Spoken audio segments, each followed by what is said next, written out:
Dear Kuya Bono, a blessed day to every single kahugot out there.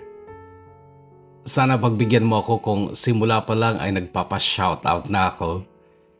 Sila kasi ang ilan sa mga tumulong para mapunta ako sa kinaroroonan ko ngayon. Una na si Ma'am Venice, ang aming HRD head, na isang solid kahugot at siyang nangulit sa akin para mag-send ng part 2. Ganun din syempre si Ate Via na tumulong sa application ko noon. And of course, sa Ate Eva ko at sa bayaw kong si Kuya Olan na tumulong para makatapos ako ng pag-aaral ko. My endless gratitude to all of you.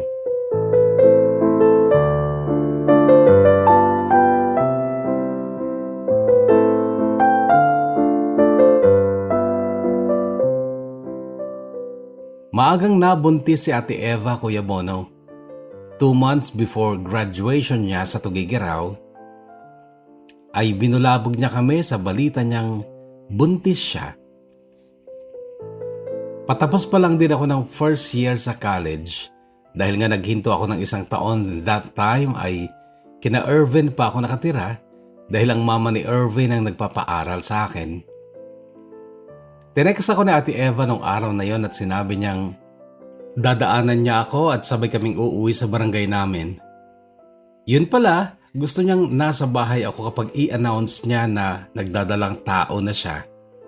Pero pananagutan naman daw siya ng nakabuntis sa kanya. Natural na gulantang ang mga magulang namin.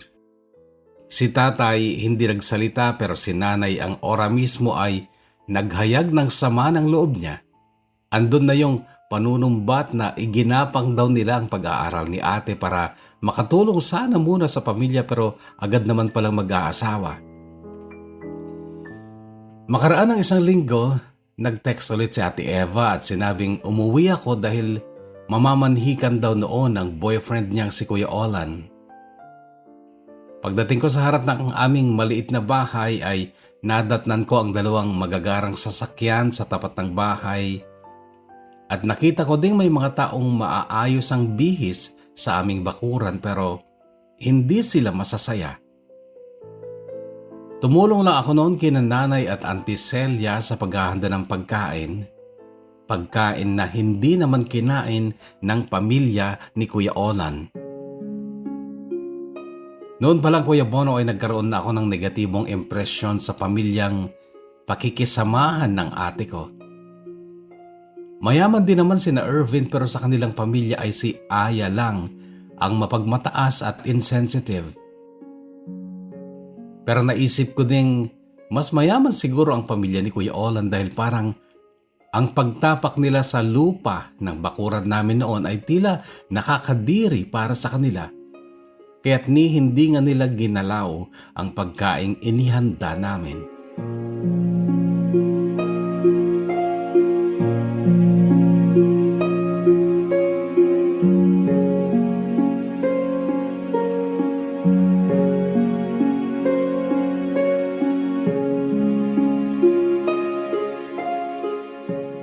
Buwan ng Abril nagtapos si Ate Eva pero hindi kaagad siya nakapagtrabaho dahil hindi raw siya tinanggap ng bangkong pinag-applyan niya dahil halata na ang tiyan niya. Tumira siya kina Kuya Olan na noon ay dati nang nagtatrabaho dahil ahead siya ng 2 years kay ate. Maraming hinaing si Ate Eva noon Kuya Bono tungkol sa pamilya ni Kuya Olan. Sa 2 taong pagtira ni ate sa bahay ng parents ni Kuya Olan ay hindi daw niya naramdamang parte siya ng pamilya. Hindi naman daw siya inalila o ginawang katulong pero talaga daw malayo ang loob ng mga ito sa kanya. Kahit pa noong mga anak na siya ay hindi daw kinarga ng mga biyanan niya ang baby nilang si JM. Samantalang napaka-cute na bata ni JM Kuya Bono dahil maganda ang ate ko. Buwan ng Pebrero ikinasal si na Ate Eva. Mag-1 taon na noon ang anak nilang si JM at ako noon ay 19 years old na at patapos na sa 2nd year ko sa college dahil nga naghinto ako ng 1 taon. Tradisyonal na kasal baryo ang kasal ni ate. May sayawan sa gabi bago ang seremonya sa simbahan. Abay kami ni Irvin. Kami ang na-assign sa nuptial cord na ayon sa katolikong paniniwala ay siyang magtatali sa matibay na pagsasama ng ikinasal. At nung gabing yon ng sayawan, Kuya Bono, ay hindi ko inaasahang muli kaming makakapag-usap ni Aris.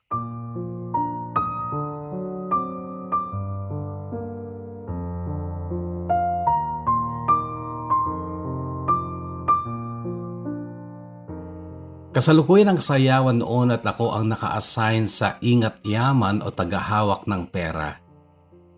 Bilang tulong kasi ay nagbibigay ng pera ang mga binatang nagsasayaw. Bawat tugtog halos ay may bayad. Biglang nag-brown out at ayon sa kanila ay pumutok ang transformer sa kanto. So natigil ang tugtugan, ang sayawan, nagdilim at halos ilaw na lang ng mga cellphone ang nagliliwanag. Tinawag ako ni nanay at inutusang pumunta kina Ma'am Irene, teacher ko ng elementary, upang manghiram ng generator. Tinawag din noon ang pinsan kong si Inoy na may tricycle para siyang sakyan namin papunta kina Ma'am Irene. Pero kasama pala ni Inoy noon si Aris at si Inoy ay dati nang nakainom. Nung paalis na kami, Kuya Bono, pilit na inagaw ni Aris ang pagmamaneho ng tricycle kay Inoy. Ang sabi niya, "Para ako na mag-drive, nakainom ka eh. Espesyal pa naman itong sakay natin." Agad akong na-touch sa narinig kong yun kay Aris. 2 taon na kaming hiwalay noon pero hindi pa rin ako totally nakaka-move on sa kanya kahit na mahal ko naman na noon si Irvin na siya kong nakakasama araw-araw dahil nga sa bahay nila ako nakatira. Pagdating namin kina Ma'am Irene, asawa niyang si Mang Rodel ang nagbukas ng gate pero si Inoy lang ang pinapasok. Kilala kasing diskumpiyadong tao si Mang Rodel at sa katunayan ang kanilang bakod ang pinakamataas na bakod na konkreto sa buong barangay namin. At si Inoy noon ay nakapagtrabaho kina Ma'am Irene kaya't kay Inoy lang may tiwala si Mang Rodel. Si Inoy na rin ang nakipag-usap noon kay Ma'am Irene. Nasa bodega daw nila ang generator pero nadidinig namin mula sa labas ng bakod na nagkakagulo sila dahil hindi nila mahanap ang susi ng bodega. "Kumusta ka na, Ani?" Narinig kong tanong ni Aris. Nakaupo siya sa motor at ako naman ay nakatayo sa tapat ng gate. Nasa 2 metro ang layo ko sa kanya. "Okay naman ako," sagot ko. "Masyadong matrabaho ang kasal, no? Magastos pa." Narinig ko ulit na sabi niya. Hindi ako sumagot kahit na ang totoo ay gusto kong tanungin kung bakit hindi pa sila ikinakasal ni Alma na ipinalit niya bigla sa akin. "Mayaman ang bayaw mo, di ba? Mali ang kinuha niyong sound system. Wala silang sariling generator. Tsaka pangit pang tunog ng sound nila. Kung yung DBL sana kinuha niyo, hindi sana kayo magsisisi." "Normal lang naman na magkamali at magsisi eh, di ba, Aris?" Tanong kong hindi tumingin sa kanya. Hindi kaagad siya nakasagot. Ramdam kong nakatingin siya sa akin pero hindi ko siya nililingon. Maya-maya ay nagawa din niyang magsalita.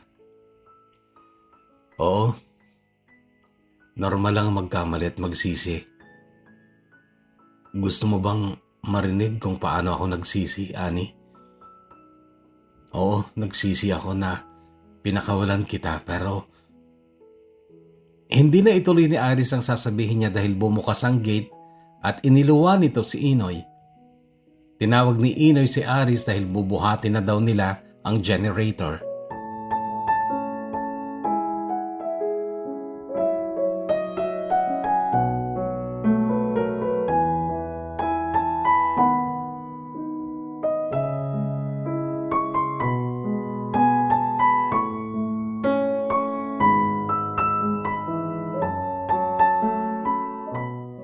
Kilala ko si Aris, Kuya Bono.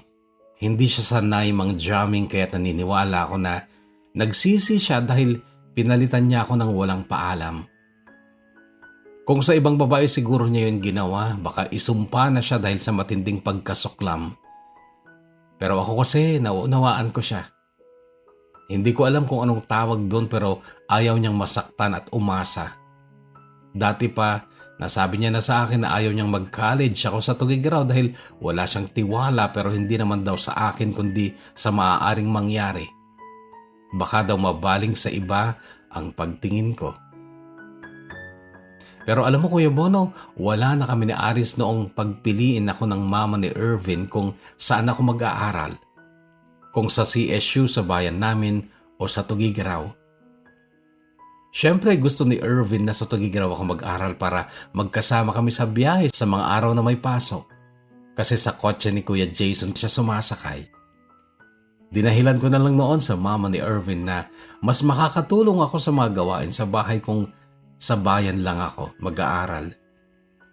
Pero ang totoo, nasa sulok ng isip ko noon na ayaw ni Aris na sa Tugigraw ako mag-aral.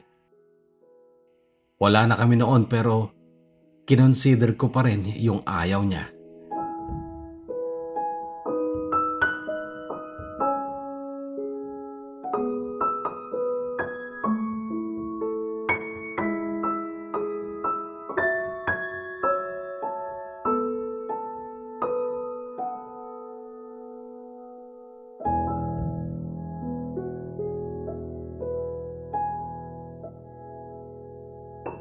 Noong magpatuloy ang sayawan dahil may generator na ay pumuesto ulit ako sa lugar ko, tagatanggap ng pera pero namataan ko sina Aris at Alma. May kasamang ibang babae si Alma noon. Namumula ang kanyang mukha dahil sa astringent. Pula din ang blouse niya kaya't nagdulot palalo ng pulang reflection sa mukha niya. Pulang-pula din ang lipstick. Medyo magkalayo sila ni Aris.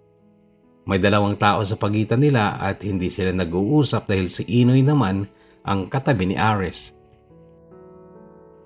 Nagkaroon ako ng hindi magandang hinuha noon sa itsura nila. Parang hindi sila masaya. Bakit si Alma dati ay simple lang pero parang umarte na? Ang mga tanong ko ito ay nasagot ni Inoy nung mag-volunteer siyang ihatid ako sa bayan, sakay ng single motor ng kuya niya, kinahapunan matapos ang kasal ni Ate Eva. Ang salita ni Inoy noon ay, "Napasubo lang si Aris kay Alma. Napansin mo ba, Insan? Dati, baduy lang si Alma. Ngayon, lintik ng pumorma." Ba't hindi pa sila kinakasal? Ito ang tanong ko kay Inoy. Yun na nga, sa kaartihan ni Alma, ayaw niya ng simpleng kasal lang. Kaya si Aris nag-iipon pa. 2 arihan pa daw bago sumakto yung ipon niya para sa kasal na gusto ni Alma. Pero nagli-live-in na sila, di ba? Kina Aris na nakatira si Alma. Dati, pero ngayon sa kanila na. Pupunta lang kay Aris kapag kailangan niya ng pera.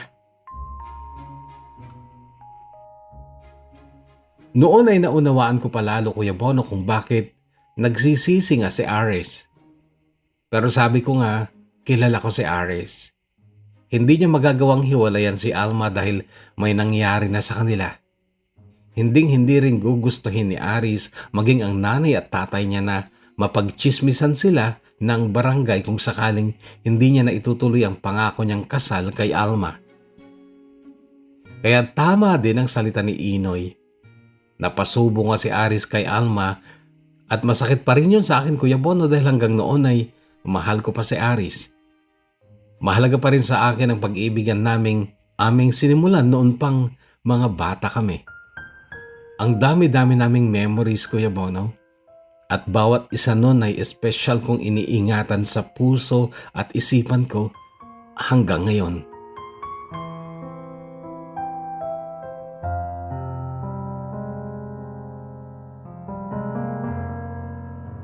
Pinagsisihan ko ang pagkakataong kahit saglit lang ay nakapag-usap ulit kami ni Aris, Kuya Bono dahil noon ay nabuhay ulit ang unti-unti ng namamatay na damdamin ko noon para sa kanya. Kahit nasa bahay ako ni na Ervin, kahit sa sandaling kasama ko si Ervin ay si Aris ang nasa isipan ko. Kahit pa pinagagalitan ko ang sarili ko dahil alam kong mali yun, hindi yun patas kay Ervin na boyfriend ko. Mula nung maging kami ni Ervin, nagtino na siya sa pag-aaral niya. Hindi na uma-absent, hindi na nagbubulakbol, at madalas siyang sumama sa papa niya sa bukid. Kahit kasi nag-aaral na ulit siya ay nagpakita talaga siya ng interes sa pamamahala ng mga bukid nila. Okay yun para sa akin, kaya lang nabawasan ang katinoan niya pagdating sa respeto niya sa akin. Ang daming pagkakataon, Kuya Bono, na gumawa siya ng gimmick para lang masolo niya ako at para maeskoran. Andyan yung nag-text siya. Kunwari masakit ang tiyan niya at dalhan ko daw siya ng gamot at tubig sa kwarto niya. Dinalhan ko naman siyempre dahil akala ko nga ay totoong masakit ang tiyan niya, at ako kahit saan mo tingnan ay katulong pa rin nila ako, kaya't dapat akong sumunod sa utos nila. Pero pagpasok ko pa lang sa kwarto ni Ervin ay nasa tabi pala siya ng pinto at kaagad niya itong inilock nung makapasok ako. Sabay yakap sa akin at sa gulat ko'y natapon pa ang ilang laman ng baso. Nadama ko din noon ang naninigas na ari ni Ervin noong yakapin niya ako, bagay na lalo pang nagdulot ng takot sa akin.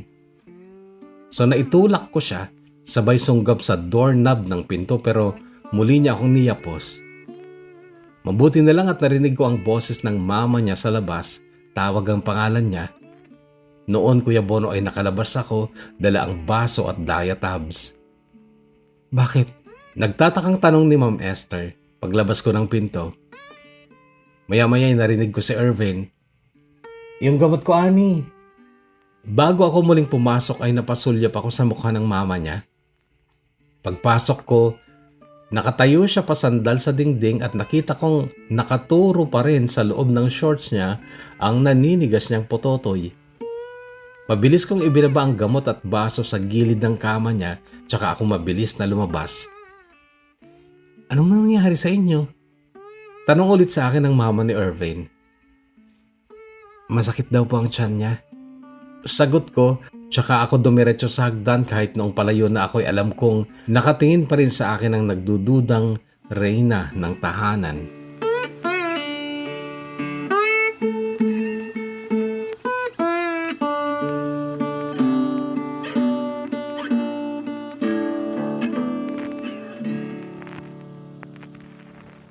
Hindi yan ang huling pagkakataong tineknikan ako ni Ervin, Kuya Bono.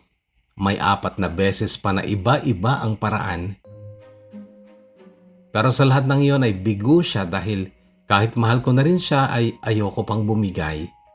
Hindi lang dahil sa gusto kong manatiling malinis hanggat hindi kami ikinakasal, kundi dahil alam kong makakasira yon sa pagtingin sa akin ng mga tao sa bahay nila, lalo na mga magulang at kapatid niya. At syempre ang nanay ko na noon ay siya pa rin ang tagaluto para sa pamilya.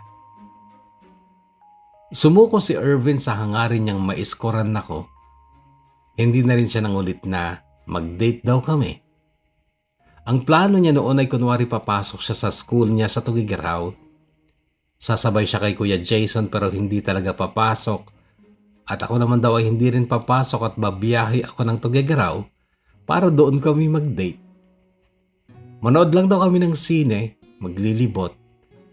Pero ni minsan ay hindi ko siya napagbigyan dahil hindi rin ako nawawalan ng rason. Ang rason ko lagi sa kanya ay inoobserbahan ako ng mama niya. So bigla na lang huminto si Ervin sa mga teknik at pangungulit niya.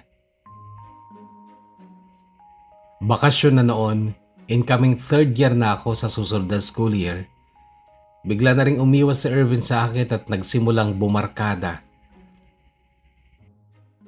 Pagdating nila ni Kuya Jason galing ng Tugigaraw, magbibihis na siya tsaka lalabas. Madalas uuwi ng 10 oras at nakainom.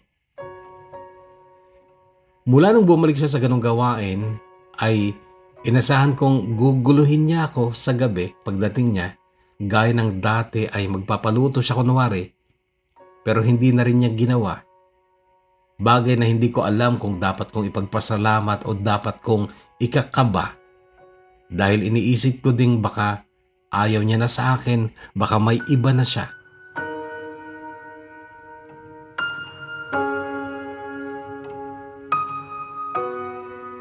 Kaya lang alam kong hindi ako dapat gumawa ng paraan para suyuin siya. Dahil nga baka magsamantala. O Kuya Bono, pumapayag akong yakapin at hagkan niya ako, pero lately kasi noon ay hindi na lang yakap at halik ang gusto niya. Hanggang sa isang madaling araw ay nabulabog ang kabahayan. Nagising kaming lahat dahil sa ingay ng mga magulang niya at tunog ng iyak ng isang babae. Hindi ako bumangon noon, pero sina Nanay at Nana Mila ay bumangon at pumasok sa malaking bahay. Nagtitinginan lang kami noon ni Gladys at Mary na siyang kasama namin sa maluwang na kwarto naming mga katulong. Wala na noon si Cherry, Kuya Bono. Kusa siyang nag-resign nung bumalik ako sa malaking bahay. Nahiya siya sa akin dahil sa paninirang ginawa niya noon. Makaraan ng kalahating oras, Kuya Bono, ay tahimik na sa malaking bahay matapos kaming makarinig ng tunog ng sasakyang lumabas ng gate. Kasunod nun ay magkasunod na pumasok sa quarters namin sina Nanay at Nana Mila at pareho silang sa akin nakatingin. Anong nangyari, Nay? Tanong ko kay Nanay, pero umiwas siya ng tingin sa akin. Nana Mila, anong nangyari? Yung babae, nahulog sa hagdan. Ha? Sino pong babae? Hindi ko alam ang pangalan. Basta sexy, maputi, makinis na makinis. Matulog ka na, Ani. Maaga pa tayong mamamalengke. Narinig kong sabad ni Nanay kaya't noon ay muli akong humiga. Nakatutok ang mga mata ko sa kisame at nag-uunahan ang mga tanong sa isipan ko.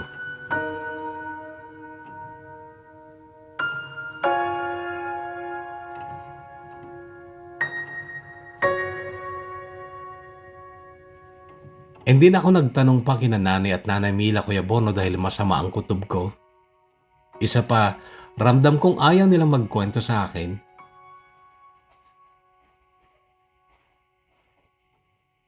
Pero hindi na ako nakatulog mula nung oras na yon.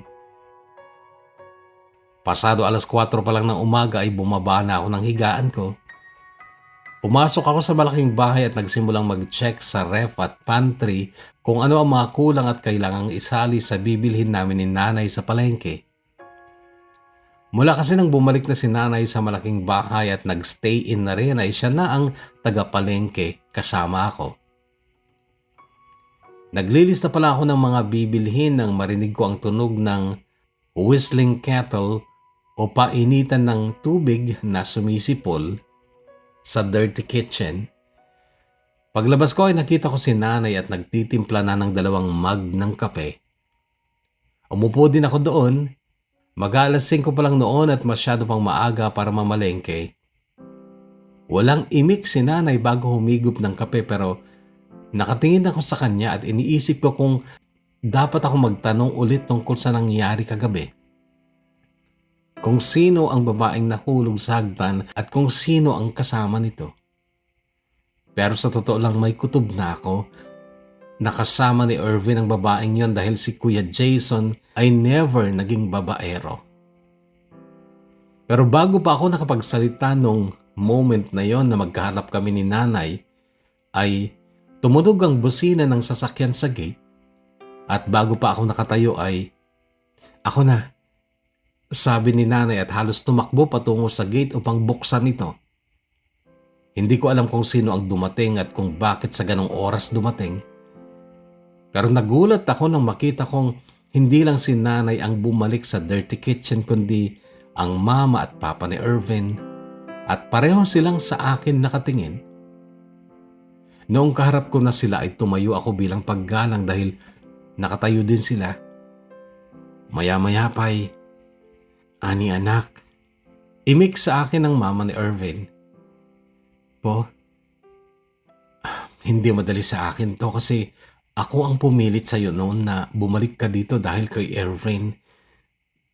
Pero ngayon kasi si Erwin din ang humiling na lumayo ka muna. Hindi ako nakasagot, Kuya Bono. Naramdaman ko ang paghawak ng nanay ko sa braso ko, sabay sabing, "Sige na, Ani. Ayusin mo na mga gamit mo." Tahimik akong pumasok sa kwarto namin at inimpaki ko nga mga gamit ko, Kuya Bono, pero hindi ko napigilan ang pag-agos ng mga luha ko. Hindi pa maliwanag sa akin ang dahilan kung bakit gusto ni Erwin na lumayo ako, pero ayaw kong magtanong kay nanay dahil tulog pa noon ang mga kwarto ko.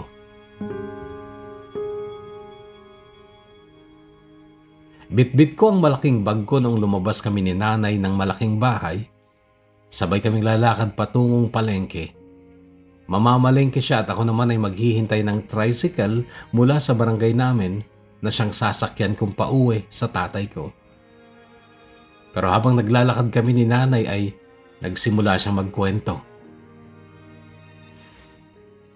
Kasama ni Erwin yung babaeng nahulog sa hagdan. Nakapanty lang siya nun. At si Erwin naman nakabrief lang. At pareho silang lasing. Nanatili akong tahimik at nagsisikap pigilin ang luha ko. Siguro naghabulan pa sila, kaya nahulog yung babae. Dugtong pa ni nanay at nananatili akong walang reaksyon. "Doon ka na sa bahay, Ani. Kami na ang magpapaaral sa'yo sa pasukan. College na rin si Isabel sa pasukan, pero kakausapin namin siya na maghinto muna siya at kapag tapos ka na, siya naman ang mag-aaral." Narinig ko sabi ni nanay, pero noon ay nanlabo na ang paningin ko dahil sa luhang bumalong doon. Huminto sa paghakbang si nanay, hinawakan ako sa magkabilang braso at ang sabi, "Sige, umiyak ka lang. Alam kong masakit, pero anak, wala kang pagpipilian kundi tanggaping hindi si Erwin ang lalaki para sa'yo. Mag-aral ka na lang muna, anak, at kami na lang muna na pamilya mo ang isipin mo." Ani, bilang magulang, masama bang mangarap na isa sa mga anak ko ang makakapag-ahon sa amin sa kahirapan? Ani, nung una pa lang, alam kong hindi si Eva ang tutupad sa pangarap namin. Mas may tiwala talaga ako sa'yo noon pa lang, anak, dahil alam ko ang ugali mo. Noong kumbinsihin ka ni Ma'am Esther na bumalik sa kondisyon ni Erwin, ang totoo, hindi ako lubos na sang-ayon. Pero may tiwala ako sa'yo at alam kong hindi ka basta-basta bibigay kay Erwin. Naging practical na lang din ako noon, anak, dahil gusto kong makatapos ka. Kaya na rin ako pumayag. Noon, Kuya Bono, ay nakita ko rin ang pagbalong ng luha ng nanay ko. At hanggang ngayon, Ani, hindi nasisira ang tiwala ko sa'yo. Tama ang inasahan ko na hindi ka bibigay kay Erwin sa mga pagsasamantala niya sa'yo. At alam mo, sa totoo lang, anak, proud ako. Hindi man patas doon sa babaeng inuwi ni Erwin kasi nasa ospital pa hanggang ngayon, pero proud ako sa iyo, anak, dahil nagawa ni Erwin ang mag-uwi ng babae dahil nabigo siya na gawin ang gusto niyang gawin sa'yo at sa iba na lang siya bumaling. Naisip ko din na paraan ni Erwin yun para ipakita sa'yo na hindi lang ikaw ang babae. Pero natatawa na lang ako dahil hanggang ngayon ay hindi pa rin siya nagtitino. Mayaman lang siya at gwapo, Ani, pero sa ugali, hindi kayo bagay ni Erwin, Ani. At bilang magulang mo, proud na proud ako, Ani, na ako ang ina mo.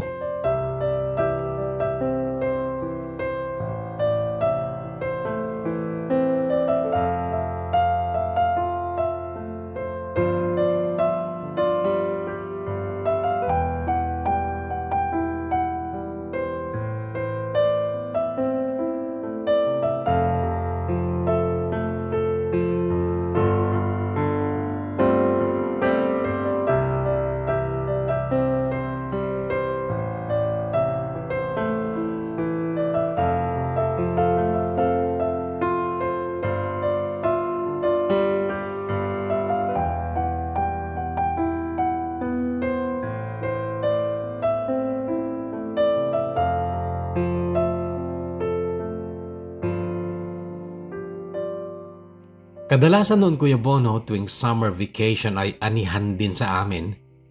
At nung anihan na yon ay pangalawa sa huling anihan bago ang kasal ni na Aris at Alma dahil ayon nga kay Inoy nung kasal ni Ate Eva ay dalawang anihan pa at makakaipon na ng sapat si Aris para sa kasal na gusto ni Alma. Nakita ko isang araw sa bakuran namin si Irvin. Anihan pa rin noon at ang bunso kong kapatid na si Junior ang nakausap niya. Umalis sila patungong bukid. Pinanindigan kasi ni Irvin Kuya Bono ang pakikialam sa mga bukid nila. Pero hanggang natapos ang anihan ay hindi kami nakapag-usap ni Irvin. Nagpupunta man siya sa bahay namin pero hindi ako ang sadya niya kundi si tatay o ibang tauhan nila sa mga bukid nila. Bahagi ako nalulungkot noon kasi aminado ako na hinahangad kong magkausap kami ni Irvin. Kahit matapos ng pagpapalayas niya sa akin sa bahay nila.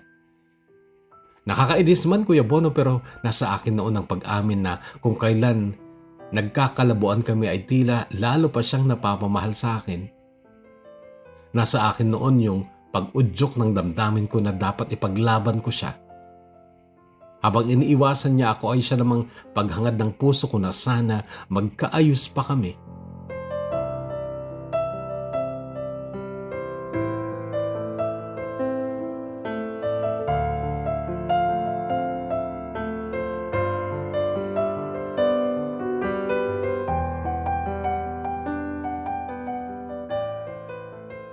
Tama yung sinasabi nilang lalong makikita mo ang halaga ng isang tao kapag wala na siya sa'yo.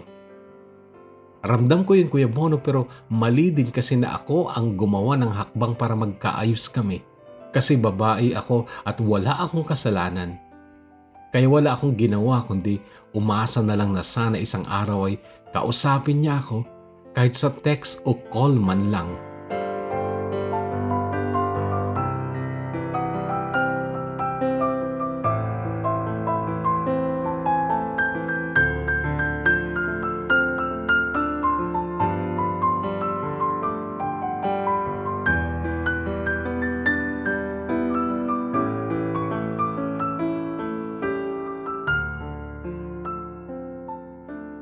Natutuwa ako sa dalawang nakababatang kapatid kong sina Isabel at Junior noon dahil magkasundo sila. Teamwork lagi sila sa mga gawain sa bahay lalo na sa pagluluto. Niayaw akong paglutuin. Sabi pa ni Junior noon ay teritoryo daw nila ni Isabel ang kusina. Tagalaban na lang daw ako. Noon ko napagtanto na kaya pala walang reklamo si tatay kahit nung mag-stay-in na rin si nanay sa malaking bahay ni na Irvin. Wala akong nagawa kundi maging tagalaban na lang. Pero biglang dumating si Ate Eva at ang sabi niya ay kukunin niya ang isa sa amin ni Isabel para makasama niya sa apartment nila ni Kuya Olan. Mula kasi nung makasal sila ay bumukod na rin sila. At noon na nagsimula ang masasayang buhay ni ate bilang asawa ni Kuya Olan. Kaya lang ay mabilis naman at mariin ang sagot ni Isabel kay Ate Eva na, "Ay, ayoko. Si ate na lang ang kunin mo." Ayoko din. Sagot ko naman hanggang sa halos mag-away na kami ni Isabel pero nagsalita si Ate Eva. "Isa lang sa inyo ang kayang pag-aralin ni nanay. Isa sa inyo ang maghihinto pero kinausap ko ni nanay na kunin ko ang isa sa inyo para pag-aralin namin ang Kuya Olan nyo. Pero kung ayaw nyo pala, edi wala kayong magagawa kundi magtigil sa pag-aaral ang isa sa inyo." Sa huli Kuya Bono ay nagkasundo din kami ni Isabel na daanin na lang namin sa bunutan kung sino ang sasama kay Ate Eva at mag-aaral sa Tugigaraw. Pero bago ako bumunot noon Kuya Bono ay umusal pa ako ng dasal na sana hindi ako. Kasi hanggang noon Kuya Bono ay iniisip ko pa rin ang sinabi ni Aris na ayaw niya akong mag-aral sa Tugigaraw. Desperada man kung tutuusin Kuya Bono pero umaasa pa rin talaga ako na hanggat hindi nakakasal sina Aris ay may tsansa pa na magkabalikan kami.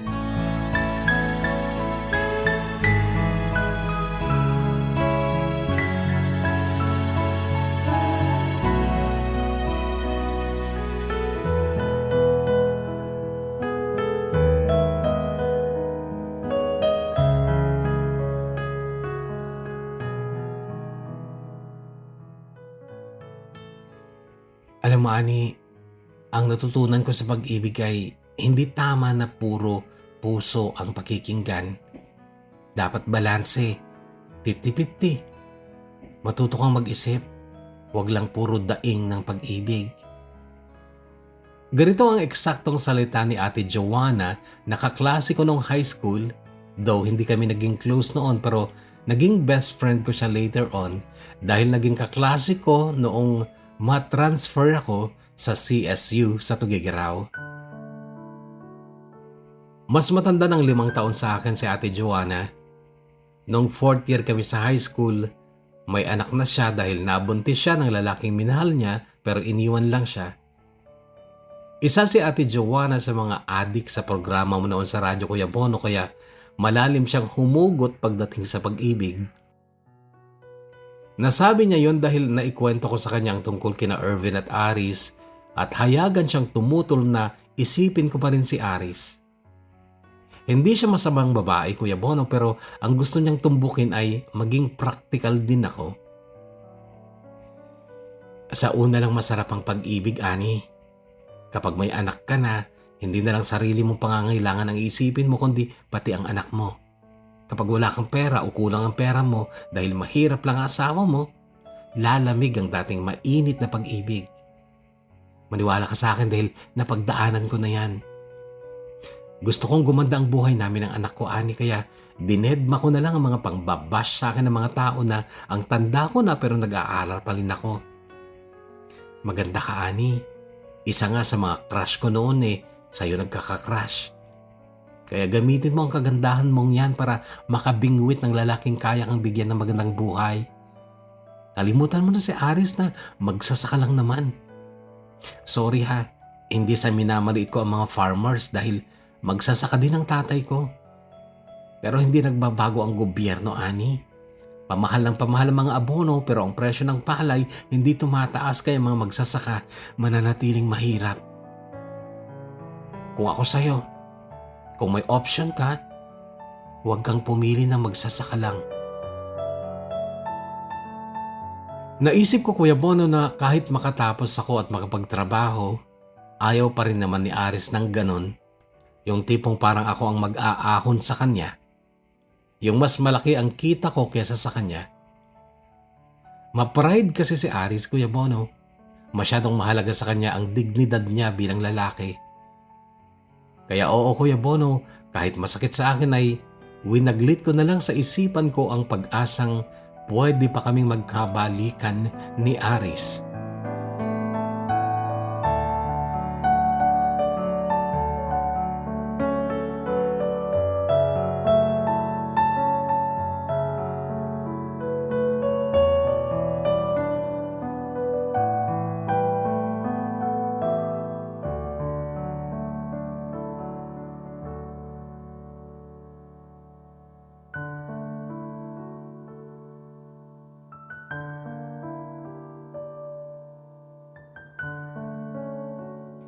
Maraming nanligaw sa akin, Kuya Bono. Karamihan mga schoolmates ko sa CSU Tuguegarao. Yung isa, si James, ay kapitbahay naman namin sa apartment ni na Ate Eva. Pero wala akong pinagtuunan ng panahon sa kanila dahil pabalik-balik sa isipan ko ang mga salita ng nanay ko na proud siya sa akin at sa akin siya talaga umaasa na balang araw ay matutulungan ko sila. Si Benedict na kaklase ko, ang laki ng hawig kay Aris. Kulay ng balat, tindig, pati expressions niya, para siyang si Aris. Kaya naman madalas ko siyang pagmasdan noon.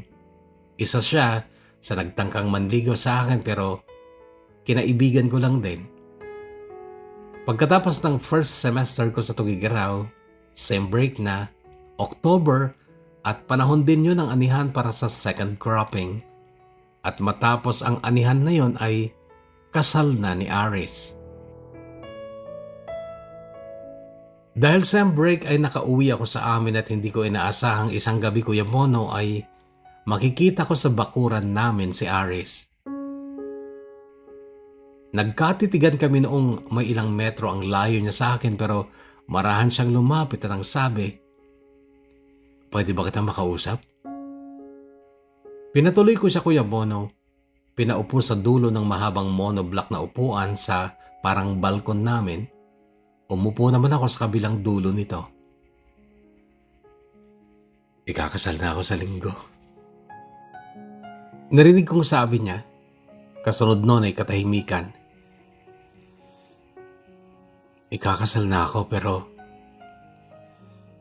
wala sa puso ko ang babaeng pakakasalan ko.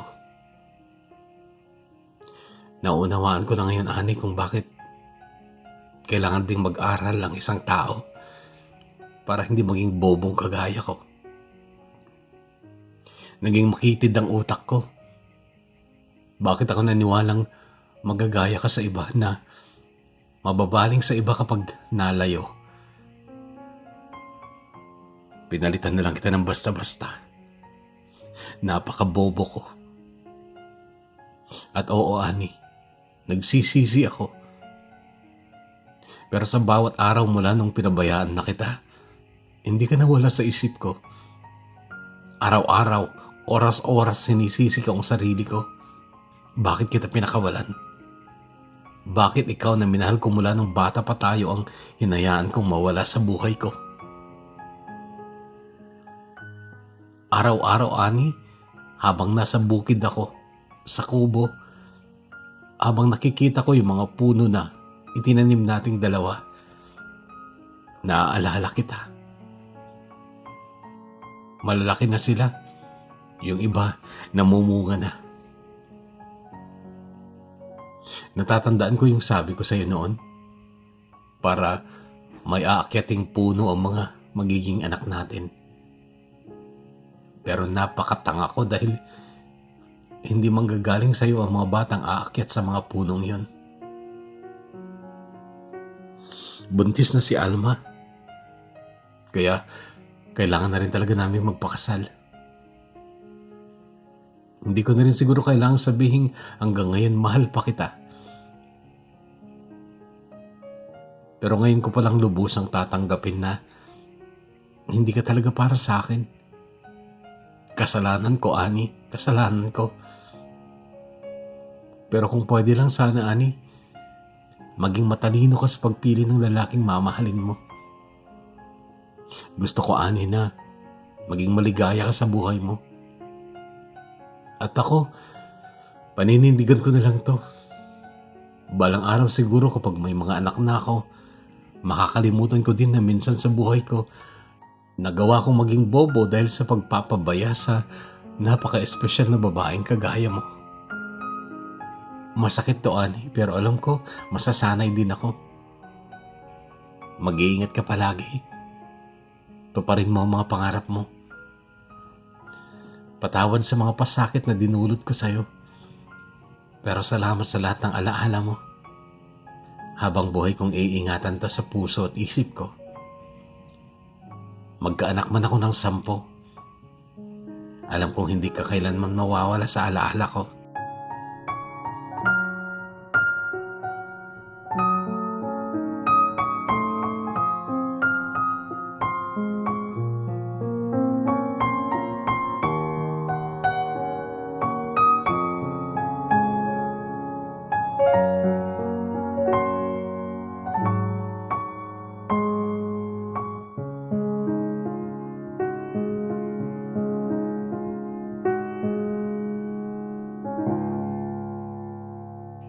Sa unang anak ni na Aris at Alma, Kuya Bono, ay kinuha pa nila akong ninang. Licensed teacher na ako noon sa private school sa bayan namin. Pangalawa na sanang baby nila yon, pero nakunan si Alma. Friends na kami ni Alma noon kasi naging racket ni Alma ang manicure-pedicure. Nagbabahay-bahay siya. Napilit niya ako isang araw na magpalinis ng kuko sa kanya.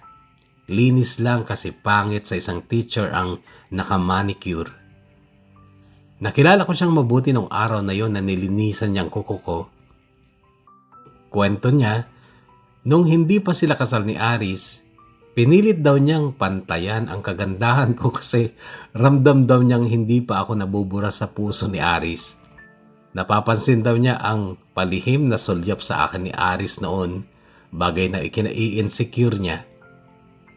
Pero nung kasal na sila, Sure na daw siyang nakatali na si Aris sa kanya kaya sumimple na ulit siya. Hindi rin daw siya ang nag-demand ng magandang kasal kundi ang nanay niya. Malaki na ang tiyan niya nung linisan niya ang kuko ko. Kinuha niya akong ninang kaya't alangan namang tatanggi pa ako. Kaya ayun, ang dati kong jowa, kumpare ko na ngayon.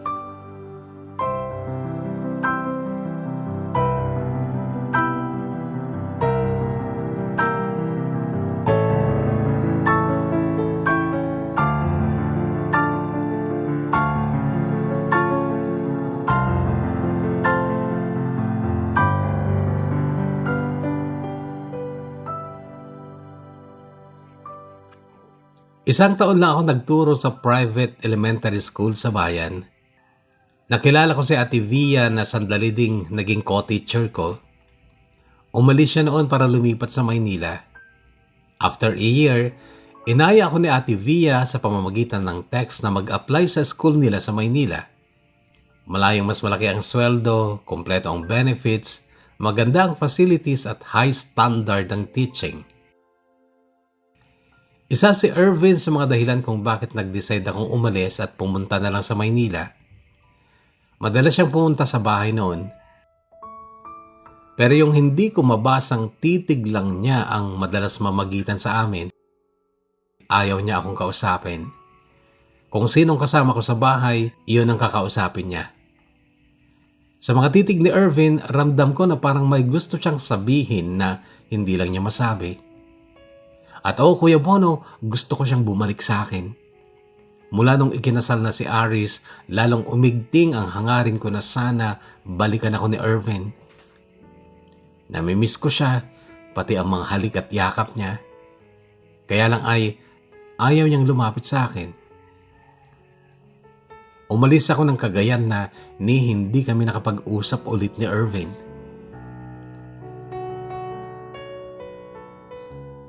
Tumira ako kina Ate Dayan sa Maynila.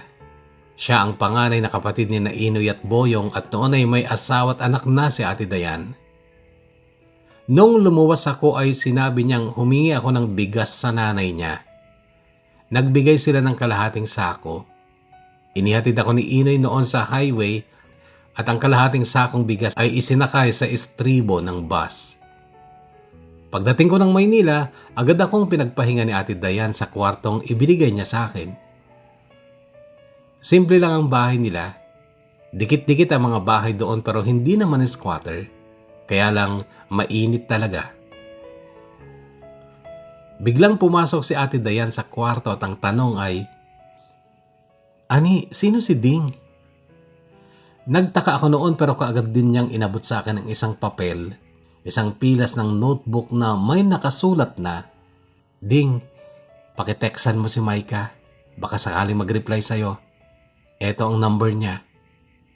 Sa ibaba nun, Kuya Bono, ay nakasulat nga ang cellphone number. Nakuha ko yan sa loob ng sako ng bigas. May isang supot pa doon na may mga laman na delata, sardinas, corned beef at kung ano-ano pa. Sabi pa ni Ate Dayan, agad kong naisip na baka ibang bigas ang naibaba ng konduktor ng bus na sinakyan ko. Tinext ko ang number sa papel. Si Maika nag-reply naman kaagad.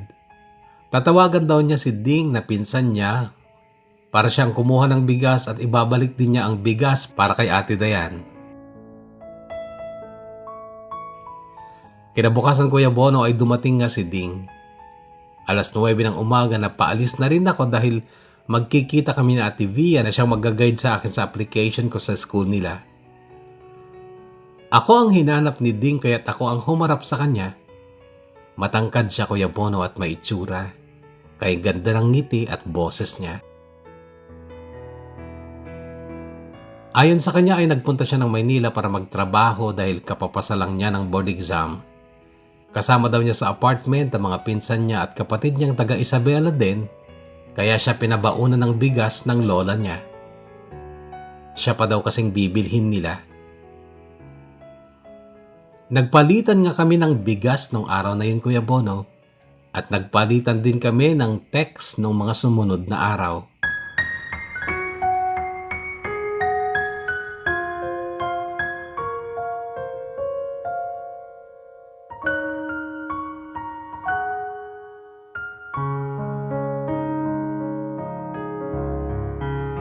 Unang sweldo niya sa kauna-unahang trabaho niya bilang engineer, niyaya niya akong lumabas.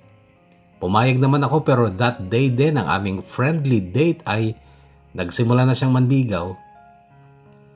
Gusto ko naman siya, Kuya Bono. Gwapo naman, maganda ang katawan at matangkad pa, kaya nga lang ay hindi ko siya lubos pang kilala kaya pinatagal ko ang panliligaw niya. Isa pa, nasa puso ko pa noon si Irvin na ayon kay Isabel ay tinanong daw ako ni Irvin isang araw na nagpunta ito sa bahay upang magdala ng mga abono. Noon pa ako lalong naniwala, Kuya Bono, na may gusto talagang sabihin sa akin si Irvin. Bakit hinahanap pala niya ako? Gusto kong sabihin kay Isabel noon na kunin niya ang number ni Irvin. Pero hindi ko ginawa dahil naisip kong hindi tama na ako ang gagawa ng paraan para magkausap ulit kami. Mula nung araw na sabihin sa akin ni Isabel na tinanong ako ni Irvin sa kanya, ay lagi na naman siyang pumapasok sa isipan ko. At naghahangad na naman ako na sana magkabalikan pa talaga kami.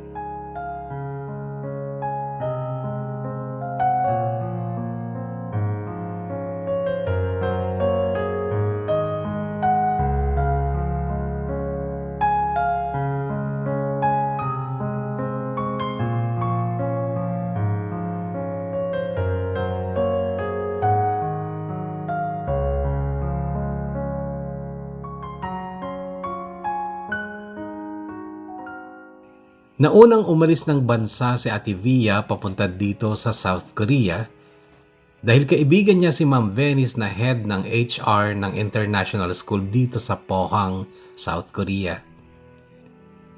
Isa pa lang kasi ang bakante noon para sa Asian English teacher, pero after 2 months lang ay nagkaroon ng bakante at si Ma'am Venice mismo ang nag-ayos ng papers ko kaya napunta din ako dito. Elementary ang tinuturuan ko, Kuya Bono, at sobra akong na-amuse sa mga bata dito. Magagalang at disiplinado sila. Napaka-cute pa. Unang pagkakataong magbow sa akin ang isang cute na bata na mangha ako. Isa pa, napakaganda ng lugar na ito, Kuya Bono. Hindi ko pinangarap ang makapagtrabaho sa abroad pero Diyos nang gumawa ng paraan. Yung simpleng dasal ng nanay ko na makatulong ako sa kanila, sobra-sobra ang naging tugon ng Diyos.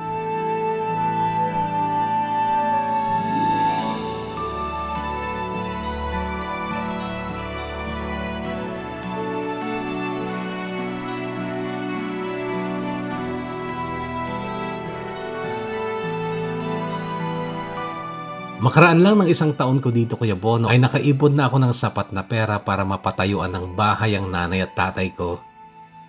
Nag-resign si Ding noon sa trabaho niya sa Maynila upang siya mismo ang magtayo ng bahay. Pero hindi lang naman yun ang dahilan kung bakit siya nag-resign, kundi mag-a-abroad din kasi siya sa Kuwait. Kami na ni Ding noon, Kuya Bono. Nasagot ko siya nung 5 buwan pa lang ako dito sa Korea. That time na nalaman ko mula kay nanay na nag-uwi ng buntis na babae si Irvin. Umiyak pa rin ako nun, Kuya Bono, dahil nasaktan ako. Plus, nagsisimula na rin akong malungkot dito noon dahil nalipat si Ate Via sa Incheon kaya't wala na akong kasamang Pinay dito. Si Ma'am Venice naman ay pamilyado na. May asawa siyang Koreano at 3 na ang anak nila. So feeling ko noon nag-iisa ako. Tapos may ganun pang balita ang nanay ko tungkol sa lalaking inaasam kong bumalik sa akin kaya't nasaktan pa rin talaga ako. Kaya lang pinilit kong tanggapin yun, Kuya Bono. Pinilit kong sumaya para sa kanya dahil at least malaya na ako. Pinilit ko nilang ngumiti dahil at least kagaya ni Aris noon ay nakalaya na rin ng puso ko mula kay Irvin.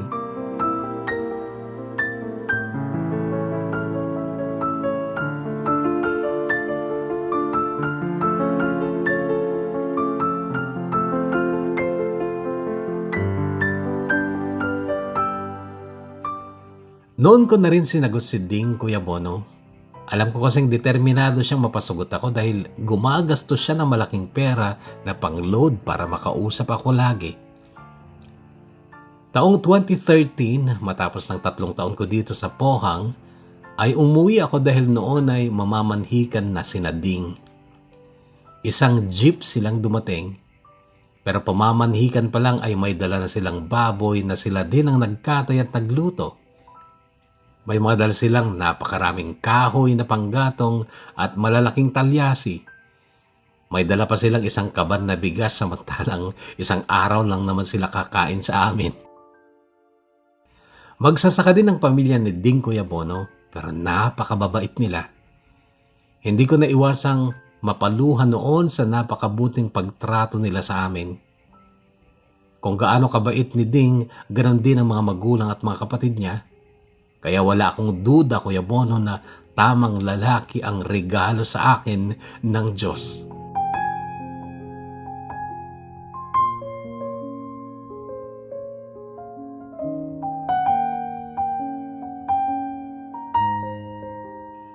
Sa ngayon, Kuya Bono, ay 2 na ang anak namin na lagi kong nami-miss na makasama dahil nandito mga ako sa Korea at si Ding ay nasa Kuwait pa. Pero nagkasundo na kami ni Ding, Kuya Bono, na pag-uwi ulit namin ay hindi na kami babalik kasi pareho kaming naaawa sa mga bata na nabuo lang namin tuwing umuwi kami dyan sa Pilipinas. Mas madalas akong umuwi kesa sa kanya dahil kapag manganganak ako ay pinapauwi ako ng school, pero pinababalik din ako kapag kaya ko na. Si Irvin, Kuya Bono, 3 na rin ang anak. Okay naman sila ng misis niya. Si Aris, 4 na ang anak nila ni Alma. Yung panganay nilang si Aaron na inaanak ko, grade 7 na, at scholar ko siya. Simple pa rin kasi ang buhay ni na Aris, Kuya Bono, pero alam kong masaya din sila ni Alma. Buti nga sila nagkakasama araw-araw, pero kami ni Ding, baka next year pa, 2023, magpo-for good na talaga kami. Totoo, Kuya Bono, na hindi dapat inaapura ang lahat, lalo na ang pag-ibig. Manatili ka lang mabuti at patas, Diyos ang bahalang tutumbas. Lubos na gumagalang at nagpapasalamat, Annie.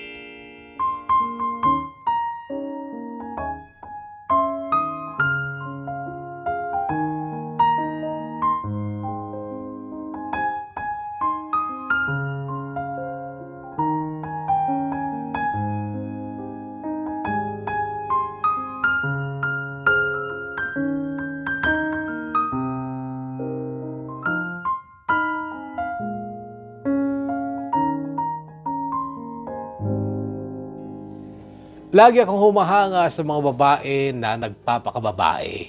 Kagaya ng kahugot nating si Annie, meron sana silang chance na magkausap ulit ni Irvin noon, kasi gusto naman talaga niya, gusto niyang magkabalikan sila, kaya lang hindi niya ginawa kasi sabi niya, babae ako at wala akong kasalanan, so bakit ako gagawa ng effort o ba't ako mag-e-effort para makausap siya? Yan ay isang konserbatibong pananaw ng isang babae. At sa totoo lang, wala naman ako nakikitang masama doon. Pero ako, hindi kasi ako conservative, mga kahugot, ano? Pero saludo ako sa mga nagpapaka-conservative kasi sila yung nalalayo sa kapahamakan, sa masasaklap na karanasan sa buhay. Yung mga tipong nakikinig sa mga magulang. At saludo ako sa mga magulang mo, Annie, sa paghathalata na napalaki ka ng tama. Salamat din sa ate mo, hindi lang sa pagpapaaral sa'yo, kundi sa leksyon na iniwan sa'yo na hindi maganda ang mag-asawa ng maaga. Kasi nadidisappoint nga ang mga magulang. So, saludo ako sa'yo. And thank you so much also for that high trust, respect, at pananampalataya sa Diyos. At yung appreciation mo sa hindi sinasadyang kasagutan sa dasal ng nanay mo na higit pa sa hinihiling niya. That's how our God surprises those who are kind.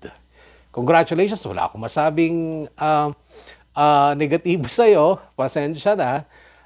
Liban lang dun nga sa pwede sanang maging kayo ni Irvin ulit. Kaya lang pag nangyari yun, baka kasi hindi mo naman nakilala si Ding, who I think is better. At sabi mo nga ay magandang regalo siya sa'yo ng Diyos. Okay, na hindi mo rin hiniling pero binigay sa'yo.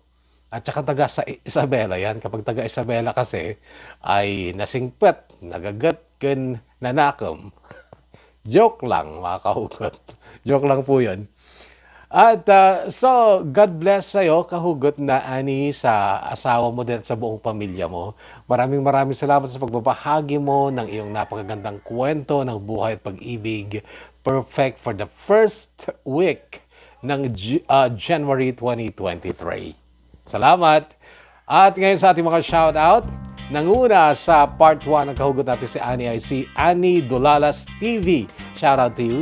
Ganun din, shoutout kay Sir Dante Magallanes of Daraga Albay. Maraming salamat po, Sir, sa pakikinig. Rahima Budi, ganun din kay Jess Real of Ifugao, Baby Jane Umotoy, J. Millet Padre Lugo na nasa Dubai, I love you and I miss you, baby, from Axel Tamang of Singapore. Crisanta De La Cruz, shoutout to you. Ganun din kay Eselito Ancheta mula sa Bauco, Mountain Province, at sa mga kasama yung nakikinig, maraming salamat po sa pakikinig. Shoutout po si Kai Soto mula naman kay Mohiden Tongkay. Shoutout naman po kami ng kapatid ko si Evely Galano. Parehas po kaming nasa Middle East, Kuya Mono. At libangan po namin na makinig ng kwento mo. Merry Christmas and advance Happy New Year sa ating lahat. Mula kay Maria Trinidad Galano. Thank you so much. Shoutout po Kuya Mono sa mahal ko dyan. Irvin sa Princess Nora University Riyadh from Mary Joy Amor of Hong Kong. Shane Daripog, shoutout to you. Ganun din kay Michelle Nonoy. Queenie San Nicolas, shoutout to you. Ariel Banyao of Singapore. Pa-shoutout Kuya Bono, always nakaabang po sa mga bagong kwento. Kuya Bono, UCB na po ngayon, CCT. Ayun, doon nag-graduate yan, ay nag-aral nung una. Yung ate pala basta nabanggit yung CCT dito sa kwento ni Annie. Alright, mula ito kay Lilibeth Balinsat Sabado ng Minagbag, Quezon, Isabela. Thank you so much. May Villion of Brunei, shoutout to you. Ganun din kay G at sa asawa niya sa Bangkok, Thailand. Jen, shoutout to you. Ganun din kay Irene Balbakal. Special shoutout po sa taong mahal na mahal ko pa rin till now, kaso may ibang kapiling na, mula kay Difunboy /Kirino TV. Panahon na para maghanap ng iba, Difunboy. Hanggang sa muli mga kahugot, muli tayo magkakarinigan sa panibagong kwentong hatid ng Kahugot TV. Stay healthy, kahugot, stay safe, and Happy New Year sa ating lahat.